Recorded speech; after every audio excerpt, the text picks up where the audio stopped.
Welcome again, everyone. Sorry, no visuals, and, I'm very tired, so please excuse my yawning. Okay, so we need to go back to Rosé. For some reason. Oh, you're back. I guess I switch partners. Okay. No problem. You're on lookout now, Vaughn. Alright, I'll see you later. Rosé, stick to the mission, you hear? Alright, let's get going. Okay, go back inside. Go down here, I guess. You make your way down the extremely narrow path from the hidden entrance. It's really cramped. This tight hallway must be located between two rooms. At the end of the path, there's another door. Looks like this is our only option. How exciting.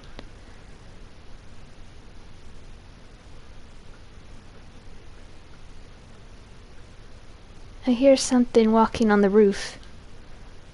Oh boy. Ah! What was that? Good God. Some girl falling out of the ceiling. Beyond that door. I open the door and I'm shocked to be looking at the front entrance of the Moroku residence. What? Well, that's quite the surprise. I don't understand what's going on. Is something like this possible? I mean, I don't believe it either, but it's actually happening. Hold on a second. Keep calm. Chill out and take a look around. What I notice next is that the secret door I thought we opened earlier is now closed. Everything else seems to be the same. Why is the entrance to the secret passage closed again? I'm not sure. I have a number of half-theories, but I can't say for certain. I'm positive that we entered the secret passageway and opened the door. Did something happen the moment we went through the door? That thought gives me an idea. Hey, we entered from the door located at the front entrance, right? So what happens if we try to leave? I see. You want to do the opposite of what we just did. Yeah, if we end up back at the secret passage by doing that. I really didn't want to think about it, but doesn't it seem like we'd be stuck in here? Yes, that would appear to be the case. We'll never know unless we try. Let's try going outside. I rushed to open the door, and once going outside, I see the unchanged Moroku residence once again. Oh, it seems like we escaped the worst possible scenario. My goodness, what a relief. Bon, our lookout, looks at the two of us and looks confused. What are you two doing? Yeah, you see. I retell what happened when we went through the secret passageway. I can't believe it. You're not pulling my leg, are you? Piecing all the information together, it seems that when you enter the secret passage, you enter a different Moroku residence. A different Moroku residence? How's it different? I'm not sure. It could be in a different time, situation, just some specific state. We travel to a Moroku residence in a different state by entering that door, is what I mean. If we had to come up with an explanation, that's the hypothesis that makes the most sense. Assuming that you're correct, how is that even possible?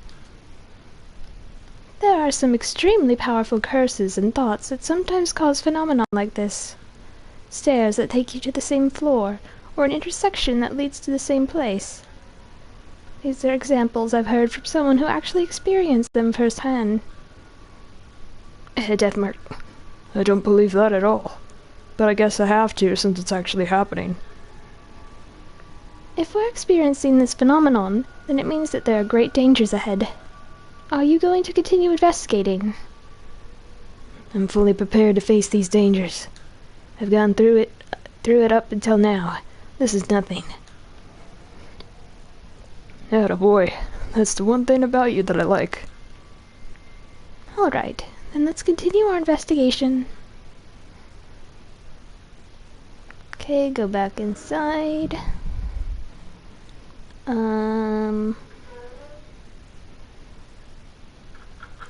The moment I enter the room, I hear something from the back. Is that a boombox? I hear the button being pressed once again, and the noise from the tape stops. Okay.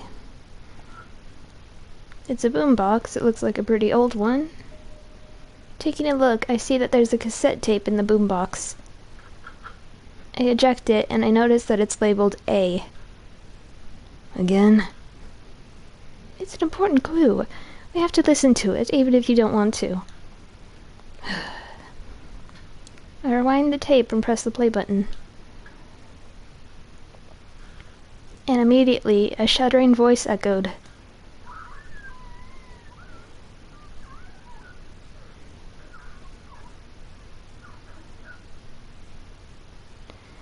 Yeah, it hurts. Give it back. More screaming. A girl's screaming fills the room, and then it finally goes quiet. We hear silence for a bit, then... I see. Don't worry, it's just your legs. I'm knowledgeable in treatment as well, but now...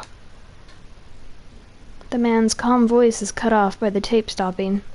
I double-check to make sure the tape's done, and then eject it.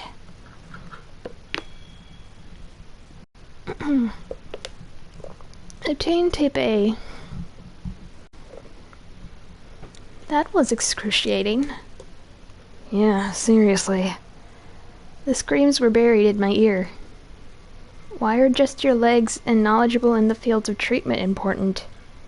Thinking about it, the owner of the mansion, Yakumo Moroku, was inspiring to be a surgeon. Is the male voice on the tape Moroku? I look over and notice that there's another cassette next to the boombox. It's labeled Tape H. Why is this here? Maybe I'll hang on to it. Obtain Tape H. I guess I'll play it now. I put tape H to the boombox. I press the play button, but it only spins the tape. It doesn't seem like sound's going to play. I wait for a bit, but there is no indication that the phone was going to ring. Nothing happens, so I take out tape H. Well, that was pointless. One sturdy bed. Stains.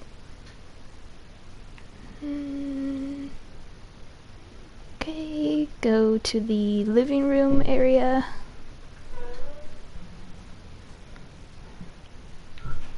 Hello. A doll again. I know this doll wasn't here before. I'm starting to be convinced of Rosé's theory about the other Moroku residents. Taking a look at the clothes it's wearing, I can see a light stain on the abdomen. It's a doll with a dog mask.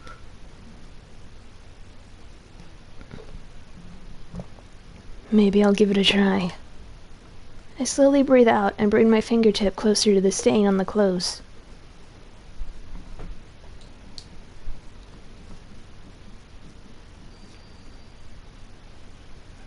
I'm hearing what sounds like crying again. And from afar, a girl's voice saying,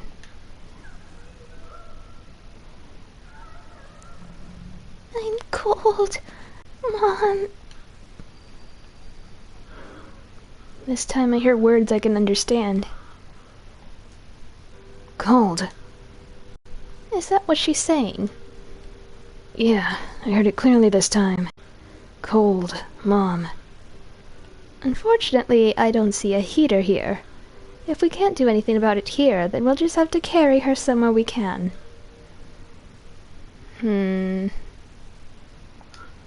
Carry the doll. Okay.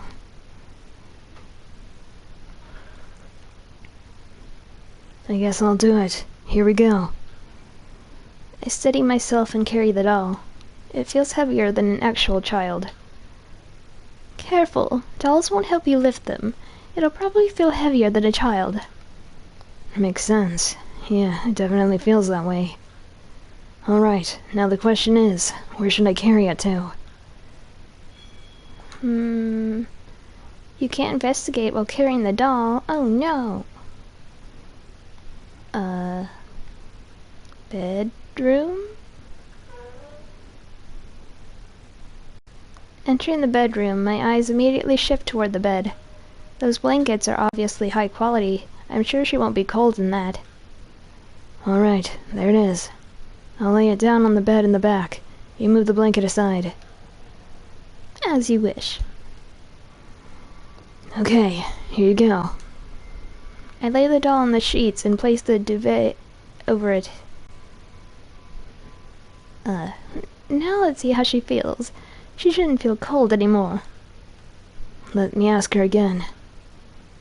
I put my fingertip under the blanket.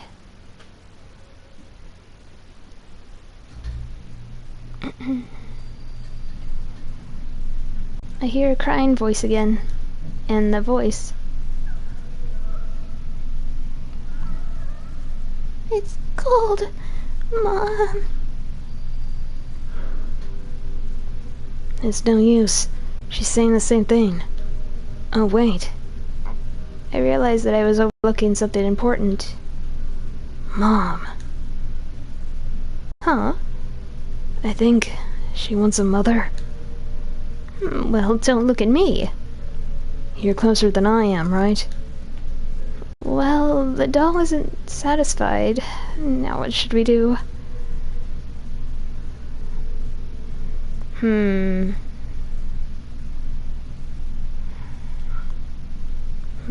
What do I have in my bag that might... The doll seems to want a mother. Hey, Rosé. Sorry, but can you handle this?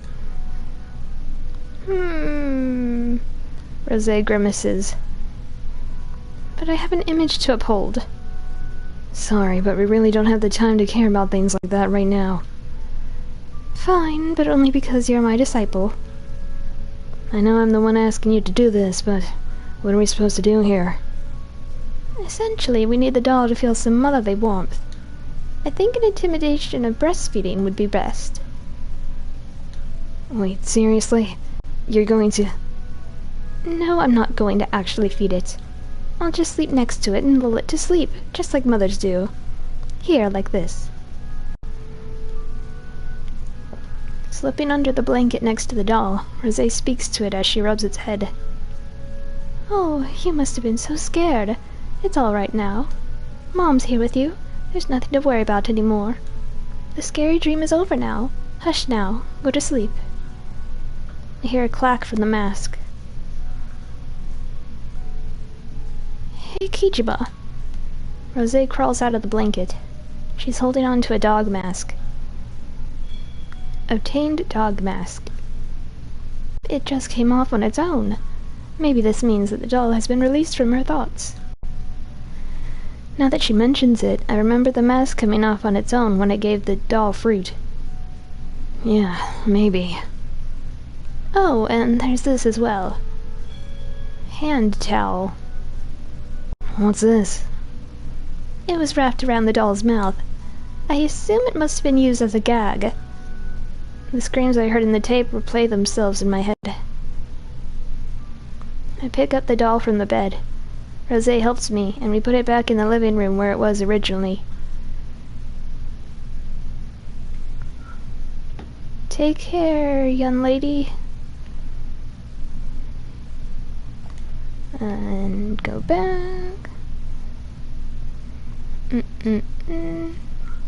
Put the dog mask on this piece of wood. I place the dog mask on the frame. Once again, the entrance to the secret passage appears. As expected. If our working theory is correct, there should be another Moroku residence ahead. That's right. Come on, let's go.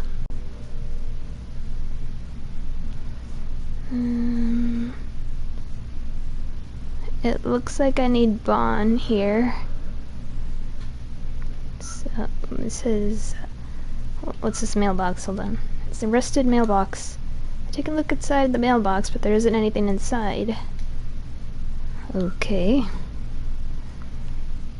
Hey, so how did it go in there? And switch to Bon. Alright. Rose, you're on lookout. No problem. Just leave it to me. Au revoir. Au revoir. I'll see you both later. Oh my god, French. Alright, let's go. I'm supposed to do something with this mailbox. Or so says the guide I wrote down.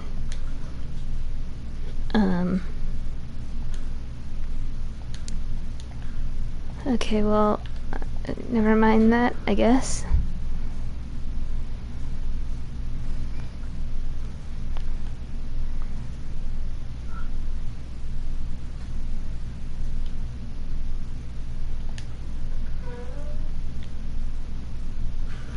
As we thought, the door in the secret passageway connects to the front entrance of the residence.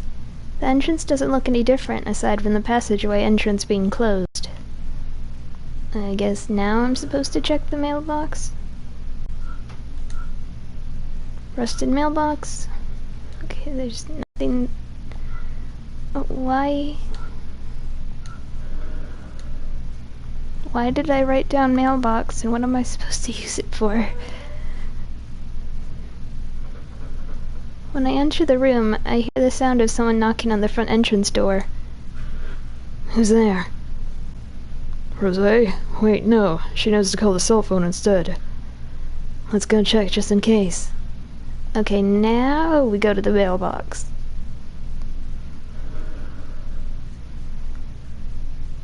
Going outside. Rose's still just keeping watch. Looking for something. No. Hey, did someone come by just now? Whatever do you mean? I mentioned the sound that I just heard. It kind of felt like someone was delivering the mail or something. So I came to check just in case. Needless to say, nobody else has been here. At least I didn't see anyone. Besides, even if I missed someone and they knocked that loudly, I would have heard it. So you didn't hear anything at all? Nothing at all. Though, considering all the oddities we've seen here, it must mean something. Maybe you should check the outside again. Yeah, I'll do that.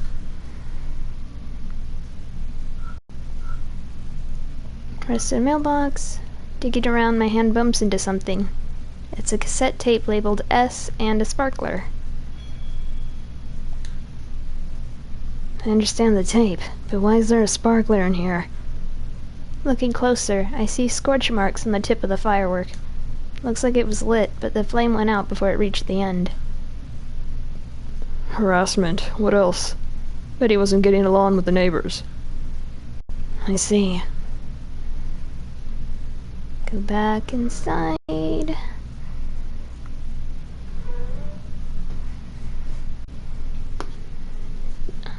Put the tape in. Tape S.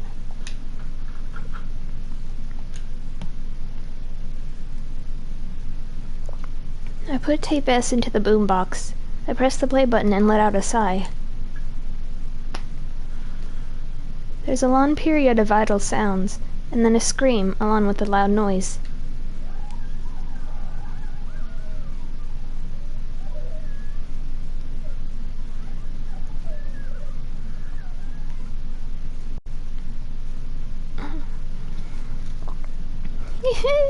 How could you? Why? The sounds make me gnaw my lips. I never thought it'd be so stressful just to listen to screams. The girl repeatedly screams, "Give it back." I don't want to imagine what she wants back. Soon the scream grew distant, and I hear a man's voice once again. I see. No need to worry, it's just one arm. Let's take our time and cut it while I treat it. The sound cuts off there.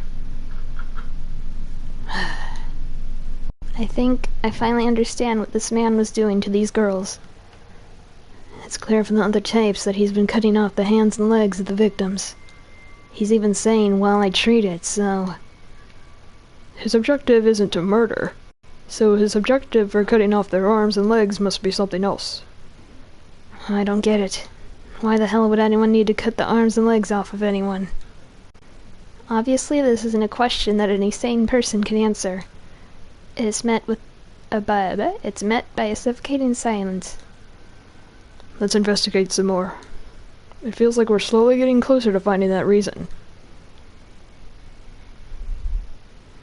Okay. Whoops. Let's check the living room. Hello. I find another unfamiliar doll sitting in front of the coffee table. Here we go again. Something about this doll immediately jumps out as different. Is this one naked? This doll doesn't seem like it's wearing clothes. And just like the other dolls, there's a red stain on it. It's a doll wearing a monkey mask. Excuse me, miss, I have to touch the blood on your body. Maybe I can hear this doll's voice. I take a deep breath, move my fingertip towards the stain on its back.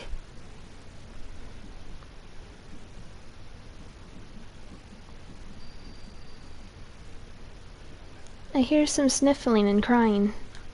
Then I begin to hear a quiet voice.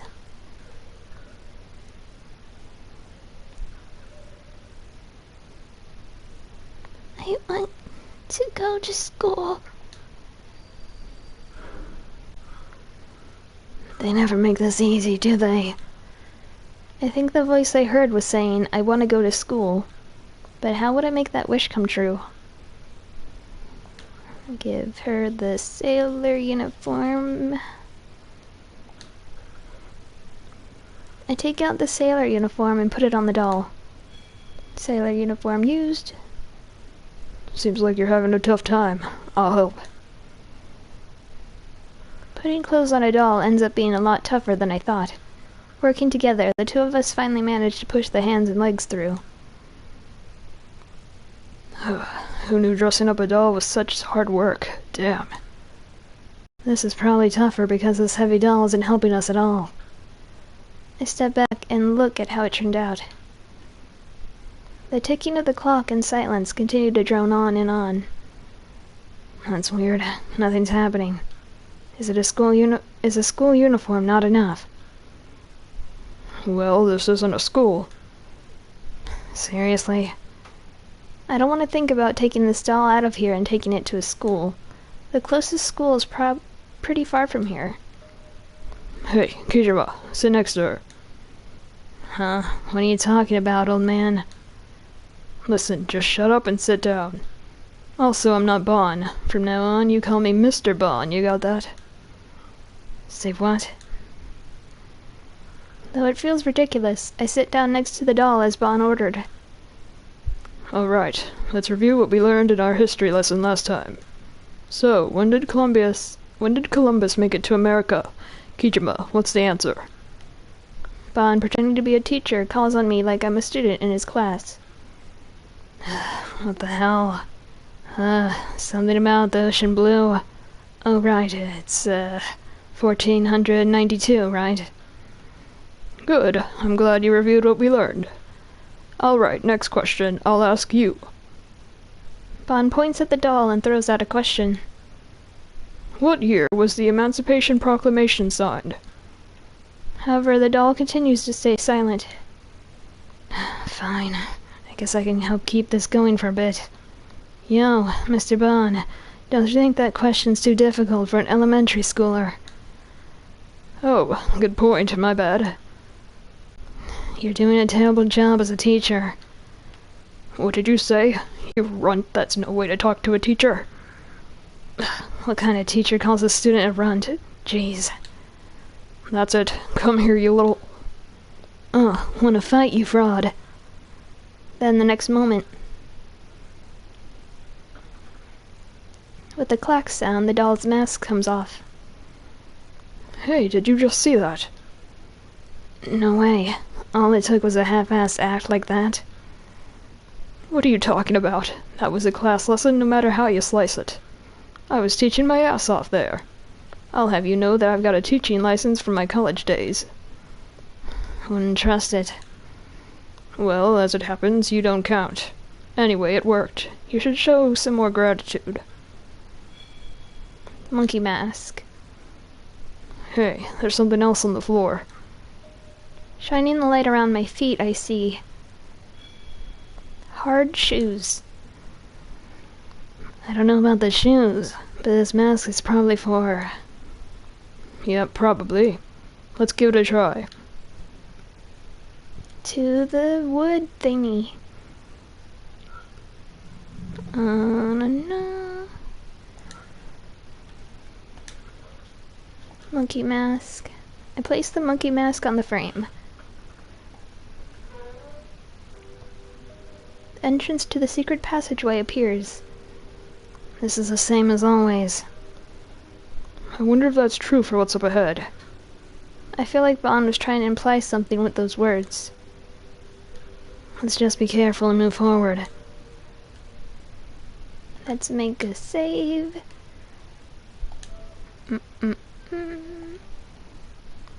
And then when that loads, we have to go get Rosé again. I'm warning you guys now that this next part of the game is going to be very loud. I apologize. Oh, you're back. Switch to Rosé. No problem. You're on lookout now, Bon. Alright, I'll see you later. Rosé, stick to the mission, you hear? Okay. Back inside. Into the room.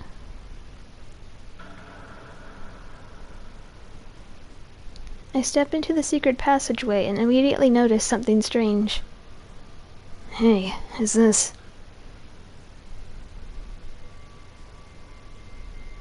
The walls are covered in red streaks that look like someone was cleaning off a brush. Is this... blood? Looks like it. This seems like a situation that calls for your special abilities. Right. I had just finished adjusting my breathing, so I reached toward a section of the bloodstains. A scream shrieks down directly above our heads. It's even more high-pitched than the one at the entrance, and it hits me like a lightning bolt. My vision immediately goes white, and all strength drains from my limbs. I have to move immediately or I'll die. But do I still have the strength to escape?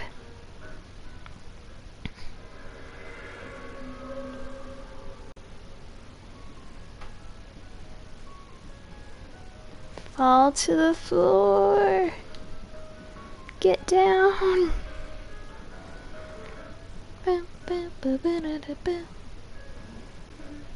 No, I don't have enough strength to escape.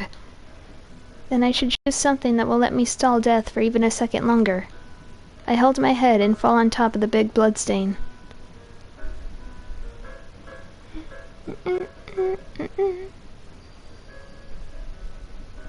Then... Is this the memory from the blood? My bloodmetry activates. The screaming voice disappears and... I hear the high-pitched cry of a bird and it sounds like it's communicating with others. Was that a crane cry? The friendly cranes were calling out to each other. If that's the clue to stop this sound, then what should I do? Make Rosé scream!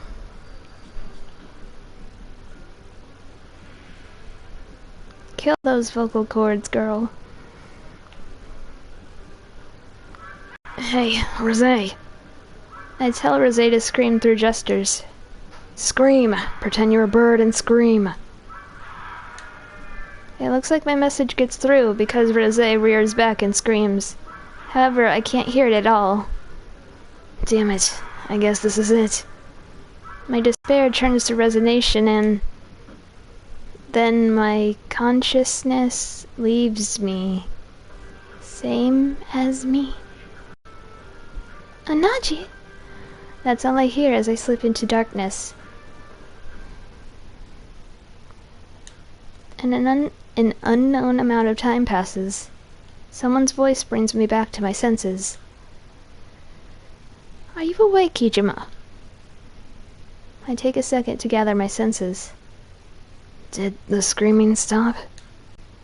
What are you talking about? Yes, it stopped, thanks to your advice. And well, also thanks to my voice training. I never knew I could scream so loudly. So that means... I see. So we're saved. Unfortunately, this is neither heaven nor the river Styx. We are still living out this current life. As long as I'm alive, I don't care.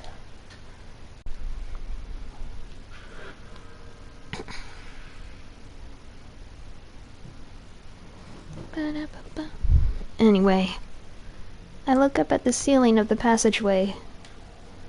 That scream, it came from directly above us, right?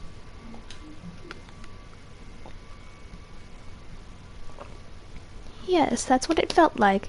I'd guess that there's a room above here. But it doesn't look like there's a ladder hidden anywhere.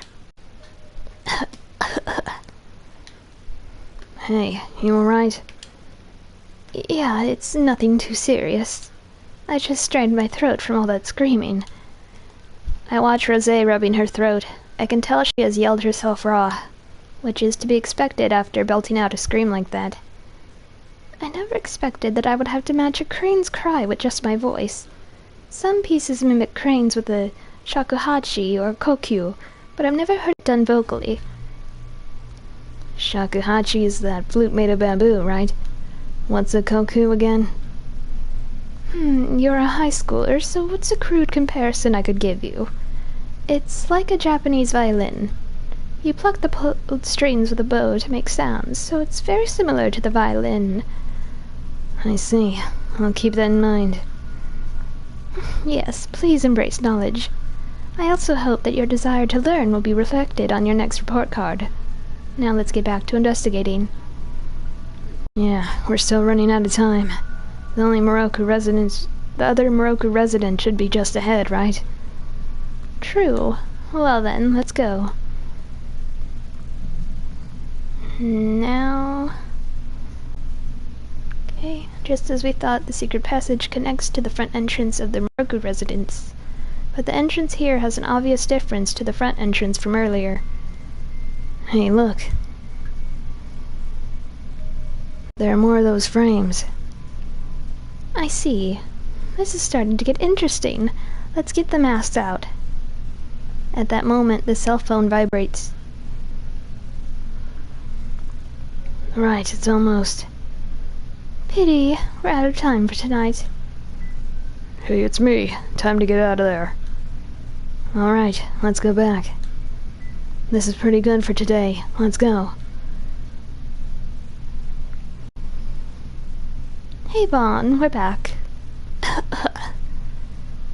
Hey, Rosé, what's wrong with your voice? What happened? Were you rocking out or something? Kijima, I'll leave this one to you. You've explained how I saved us. Huh? We tell him what happened in the mansion. The 3 dolls and 3 tapes, and the screaming in the hidden passageway. That scream again, huh? Yes, but this was worse than before. It was trying to kill us. This may seem rude to Rosé, but I'm really glad I didn't go with you. Squawking like a bird just isn't me. If it was you and me, we'd probably be dead right about now. Hey, give me a break. I'm not dying an unsatisfying death like that. Getting back to what we uncovered tonight, those 3 tapes are fascinating. Each one recorded a man dismembering a girl as she screamed and pleaded. What a grotesque hobby. However, he didn't seem like he was just a sadistic deviant. Deviant. He sounded pretty calm and kept saying things like, I want to make it so you don't die. He also seemed to be very knowledgeable about what he was doing. So it's pretty likely that Moroku's on the tapes. Before he became a children's author, he wanted to be a surgeon. The dots connect. If I recall, Moroku wrote horror-themed fairy tales. I'm quite curious to see how he tied the dismemberance into his work. I'm absolutely fine not knowing the answer to that. I've read some of his major works myself, but there wasn't anything as weird as that in them. I don't know about his other books, though. Most of his stuff is out of print. It seems we'd be more likely to find his insanity and inquisitiveness in his minor works, then. Hey, Kijima. From what I heard from Bon, your aunt's also a horror novelist. You don't mean... You want me to ask her about Yakumo Moroku? She might know some dark tidbits that only someone who traveled his circles would know. We won't know unless we try. See what happens when you ask her casually. Okay. My, looks like you're curious too. Alright, enough chatter for today. Time to split up. Getting called in for questioning would be a real pain. Alright, it's all up to you, Kijima. Au revoir. I said goodbye to them and returned to Kisoji Station, heading over to the Black Rabbit. I wonder if Aunt Natsume will be there. Oh, Akira. What are you doing here at this hour? Her cheeks are looking kind of reddish, and her eyes are cloudy. She must have had quite a bit of drink. Stop her. You're worried about me. I guess you and Satomi are like that way. I don't want to talk about my mom. I don't have any good memories of life with my real mother. She was nice enough, but she couldn't hold down a job, so we lived in poverty. Until Amanome helped find me a part-time job, there were even days when we didn't eat. Anyway, there's something I want to ask you. Do you know an author called Yakumo Moroku? Huh? Where'd you hear that name? A friend of mine's interested in him. I thought you might know him since you write horror novels. Oh, is that so? Yes, I know Moroku well. I loved his books when I was younger. Aunt Natsume starts talking without me having to lead her much, probably because she's drunk. Nobody could deny her the right to occasionally drink her pain away for at least a little while. Moroku used existing fairy tales as motifs to build his own horror books. Did you know the Grimm's fairy tales originally had some horrible scenes in them? The famous story of Cinderella is no exception. Her stepsisters cut their feet to try and make the glass slipper fit. They cut their own feet? Yes, that's right. Even if they were doing it to try and marry a prince, that's some serious resolve. It's probably just coincidence that she chose that particular example. But after listening to those tapes, it didn't leave me with a good feeling. When I was a schoolgirl, I was obsessed with Moroku's dark fairy tale series. He put some bold, dark spins of Japanese folk tales, just like the Grimm brothers. His unique settings and descriptions earned him a lot of passionate fans. He was pretty amazing, huh? Yes, in some sense he's a genius. Because they're children's stories, they have an informal style, and yet they're so realistic. His descriptions of bone, flesh, and blood were so vivid that they sent chills up my spine. You don't say. I'm sure Moroku knew a ton about bone, flesh, and blood. Moroku studied medicine before he became an author. I'm sure he was influenced by that. It's pretty weird for a doctor to become an author. His family might have pushed him to become a doctor against his wishes. A lot of his relatives are important members of society. He himself hated worldly things like fame and money. Is that enough background on Moroku? Yeah, that's enough. I didn't think you knowed so much about him. He was my inspiration to become a horror novelist. But I have to say that Satomi was a much more passionate fan of his than I was. I remember that she'd go to great lengths to learn more about him. My mom was that interested in him? I thought Yakumo Moroku was a total stranger, but now I'm learning that he's surprisingly connected through my aunt and late mother. We've been talking for a while now. You should get home. You're gonna stay here long? Yeah. Even if I went home, Mommy's not there anyway. No, not to me. I'm going to lie down in the back. After all, I'll be busy first thing in the morning. Good night. She gets up and walks unsteadily to the inner door, disappearing behind it. I lock the front door of the Black Rabbit and start walking home. As I stroll down the dark roads, I pray that Aunt Natsume can get some sleep.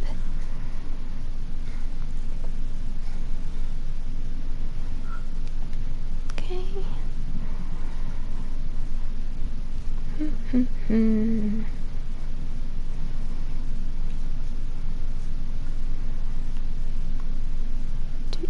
Do.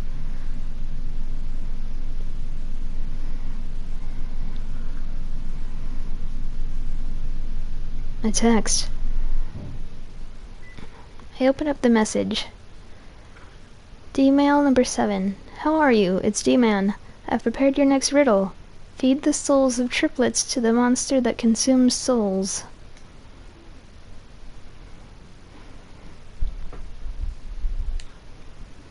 Okay, go back. Check the garbage here by the store.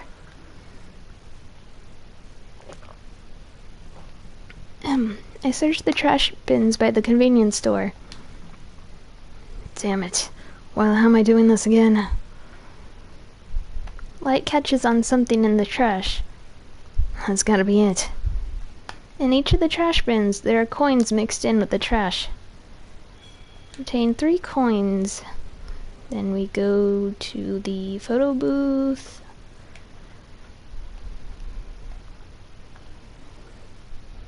Put the coins in here. I enter the booth and insert the 3 coins into the slot. 3 coins used. Then suddenly the machine whirls to life. Wait, what the hell? Stepping out, I find a card in the picture pickup slot. Obtain D card. I lower my gaze to the writing on the card. Rabbit Island. Southeast of Tokyo, at the end of the Izu Island chain. An island made up of 100 tiny islands isn't on any map. It's called Rabbit Island. Currently uninhabited, the factories and ruins there indicate people have lived there previously.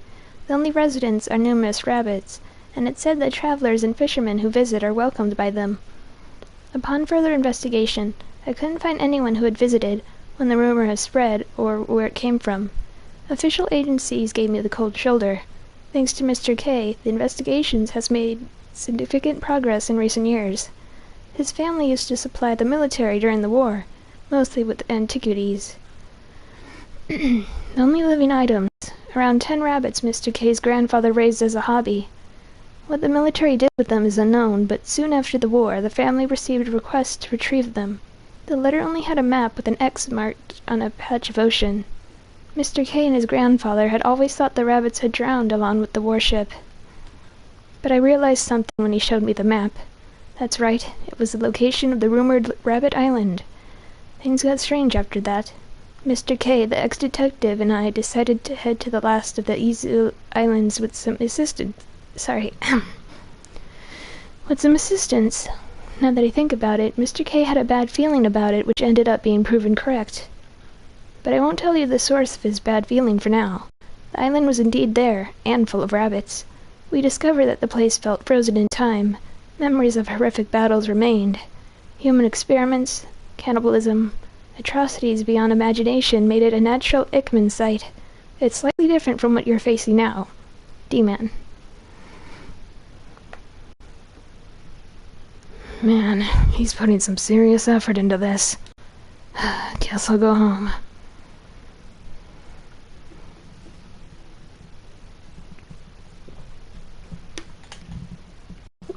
Oh, swallowed one. I solved D-Man's riddle, so I head home feeling pretty satisfied with myself. Screaming author file update.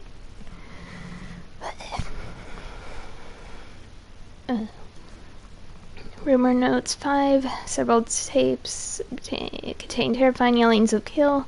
Little girl kidnapped, arms and legs severed. Make sure they won't die. Screaming author. Rose screamed back. Would I have died if she hadn't?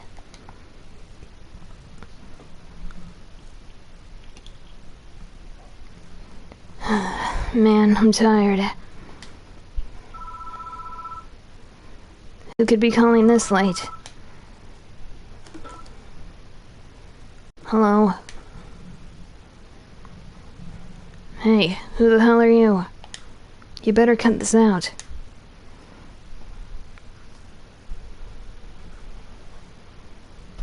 Oops. Don't look, don't look, don't look, don't look.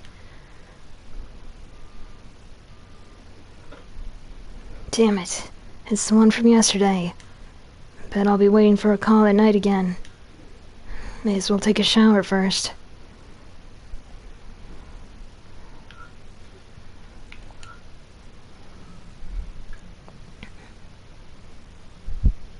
Speaking of, do I have anything to drink after I get out?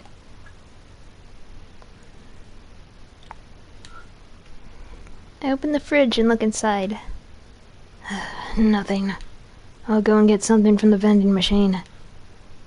Okay, go out.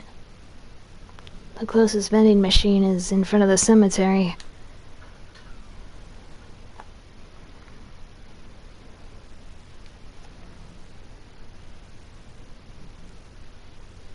What should I get? Let's have a little look around before I go there. Telephone pole has an old light attached to it. Doesn't look like it's been taken care of. The grave's surrounded by weeds.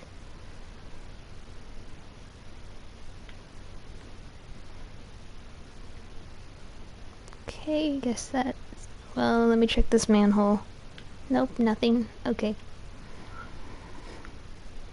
The light coming from the machine is kinda creepy. What are you going to get? Let's go with... semi-sparkling cola. It says cola for those who don't like intense carbonation. I buy 2 bottles of semi-sparkling cola. Okay then, time to head back.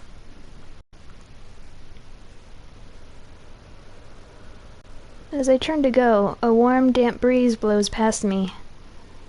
Ugh, that breeze was gross.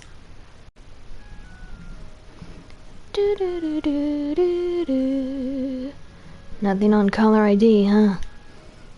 Hello?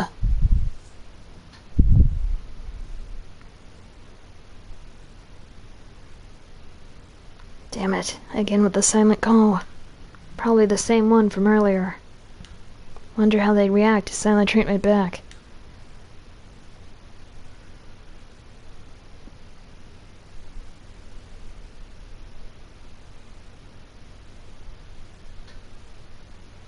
What is this? It sounds familiar.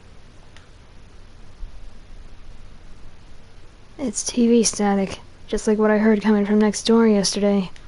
Wait, why am I hearing this on the phone? Where's this call coming from? They're in the house! An ominous thought pops into my head. As if they sensed it, the call ends abruptly. I better hurry home. Run!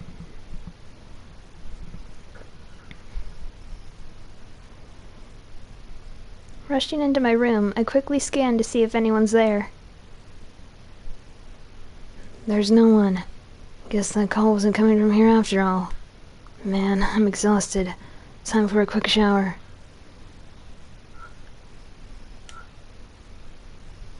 Huh, I forgot to turn it off again.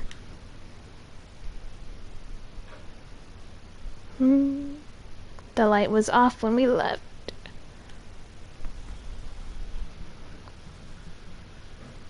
Man, I'm exhausted.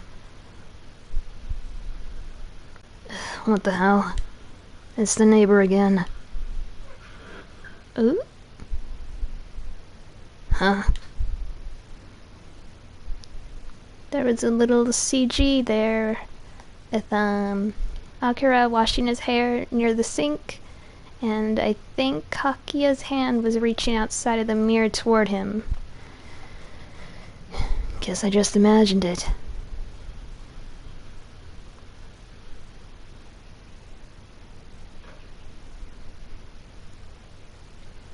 I feel better now.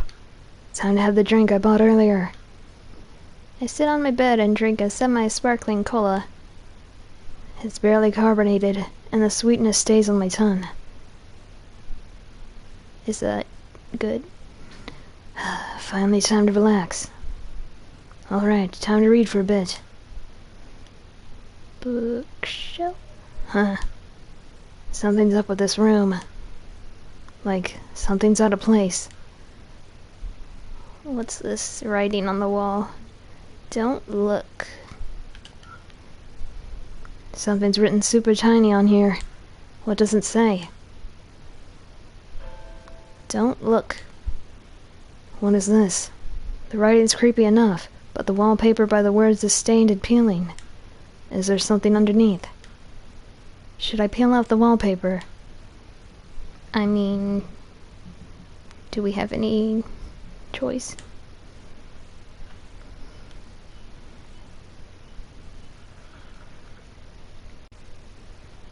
What's the stain? That don't look. The voice on the phone said the same thing. Please don't look inside. So was the shadow we saw at the Moroka residence.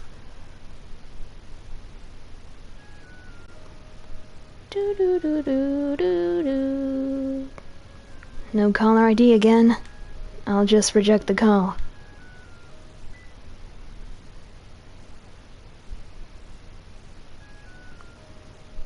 Do-do-do-do-do-do. Fuck, not again.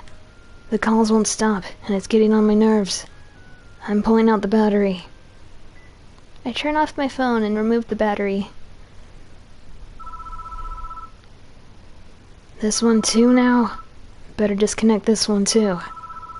Ignoring the call, I yank the power cord from the outlet. But the ringing doesn't stop. But I unplugged it. Abruptly, the ringing stops, but then the receiver starts to make noise.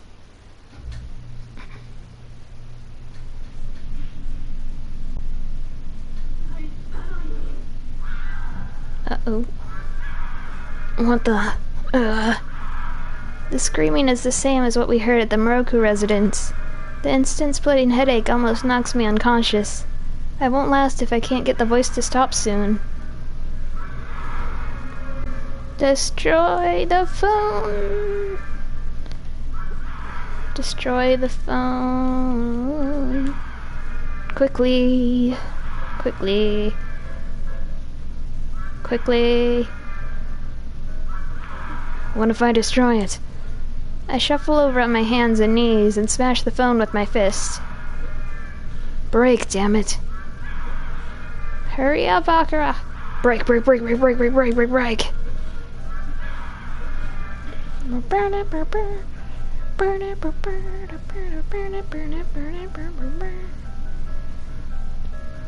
I punch the phone over and over, burying the pain, and by the time the phone's lost its shape, the screaming's already stopped.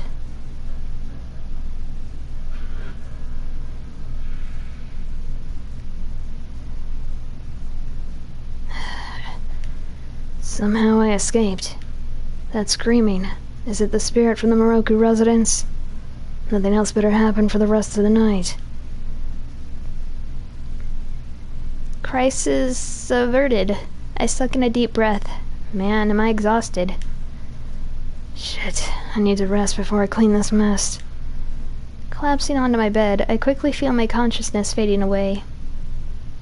Can't keep my eyes open.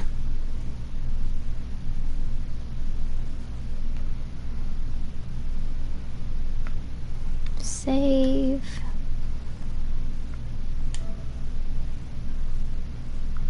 I No, wait, I think there's more screaming.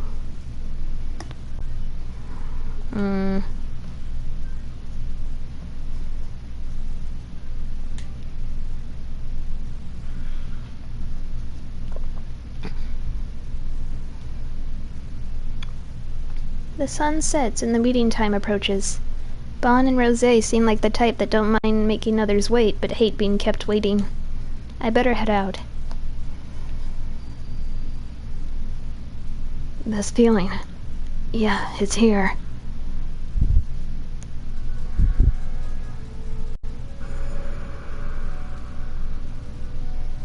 A whisper comes from somewhere.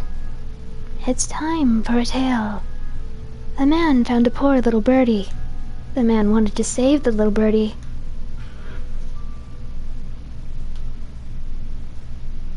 The whispering stops. Cold sweat slides down my cheek and drifts off the peak of my chin. But my breathing remains composed. My heart rate's still pretty steady, too. Is it because I've made up my mind to do this? Or am I just used to all this by now? Even I'm not sure which is true. I leave the apartment and take a deep breath of fresh air. Tonight I'm going to put an end to this. I arrive at Kisoji Station and make my way over to the Black Rabbit. The lights are on inside. Is Aunt Natsumi still there? Hey, Kijima. I let myself in. My throat's feeling a little better thanks to the meat I had. I walk in and find Rosé in good spirits. Aunt Natsumi's nowhere to be seen. Did you break into the place again? Alcohol is the salve that heals life's wear and tear. You could even say it's a life companion. You'll understand when you become an adult. Hey, so you're both here already. Pour me a glass too, Kijima. I'll take some of your top shelf bourbon. On the rocks, if you please. Okay. Nice smile. Now that's what I call customer service. Our lives are on the line again tonight. Indulging in a good drink when facing down that situation is to be expected.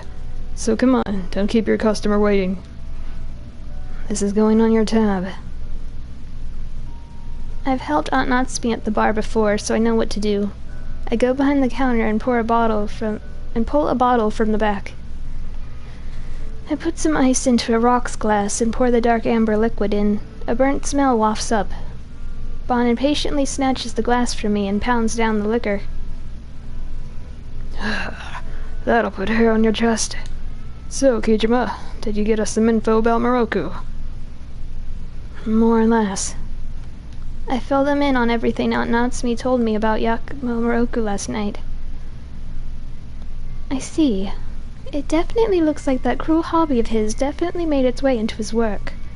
But I'm finding it hard to believe that he abduct and kill young girls just for his writing.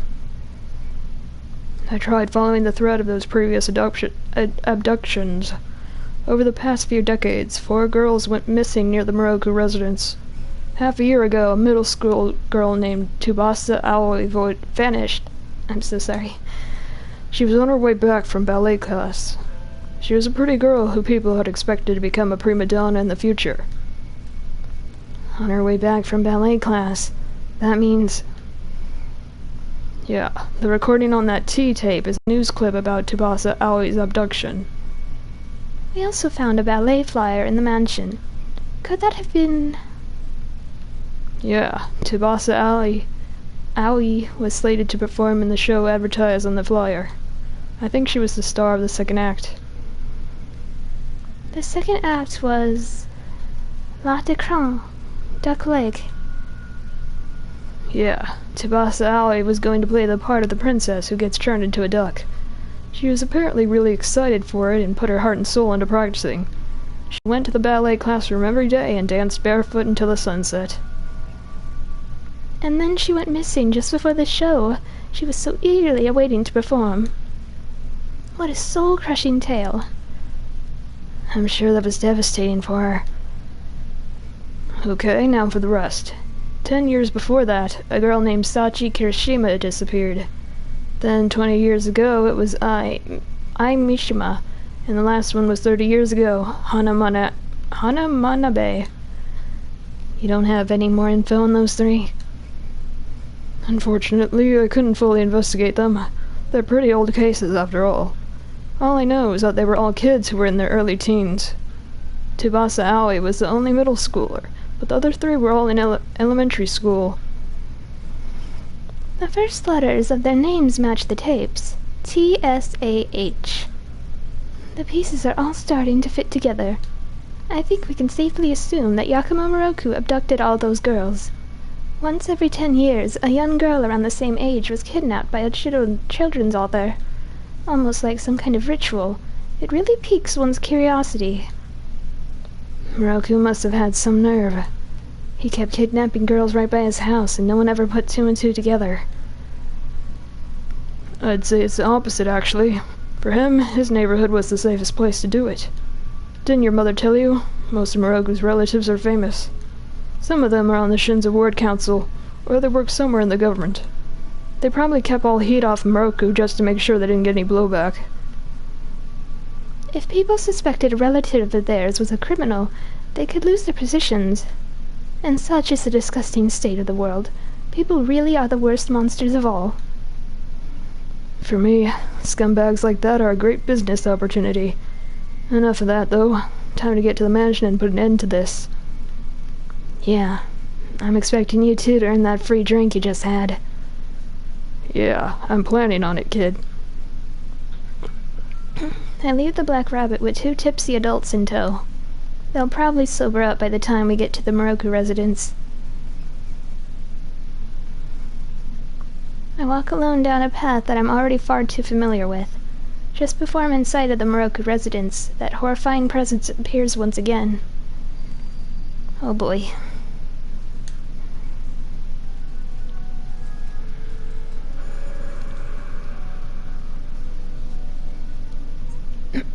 Countless mouths surface and begin crudely laughing.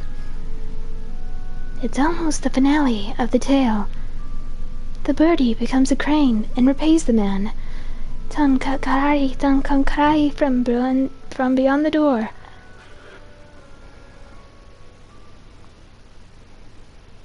However, I don't feel too bent out of shape. I figured it'd come right about now. Hey, you're here. What is it? You don't look too good. Did something happen on the way here? Well, that damn curse showed up. That time limit you were talking about. Mouths that only you can see appear, right? Sounds crazy to me, but... Spiritual phenomenon that only the affected person can perceive are quite common. Besides, Kijima has his blood matrix, remember? It's not unusual that he would see quite a few things that others can't. It's supposed to be a death curse, but... You don't seem too phased, Kijima. Well, it's the 3rd time it's happened. I think I'm kinda getting used to it. Getting used to it? Seriously? You really are an interesting child. I've seen many cursed people, but I've never seen anyone as dauntless as you. I guess Rosé's not the only one here who is fearless. I can't keep up with you two. Jeez. In any case, I don't have much time. This will be settled before the sun rises. I see. Guess it is the 3rd day after all. We're definitely getting closer to the truth. When it all comes down to it, our main issue, Rosé looks up at the window, is the fact that we haven't gotten there. We'll get there, no matter what. Come on, let's start.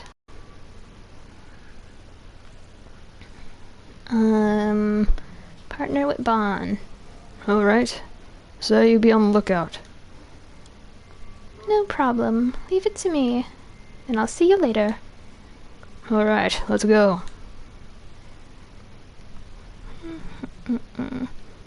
And I'm gonna save and end it here. Thank you guys for watching / listening. I don't know if I have to keep saying this, but might as well, you know. Anyway, hope you enjoyed it, and next time we're gonna go see what this bird girl thing's all about. So take care, everyone. Bye.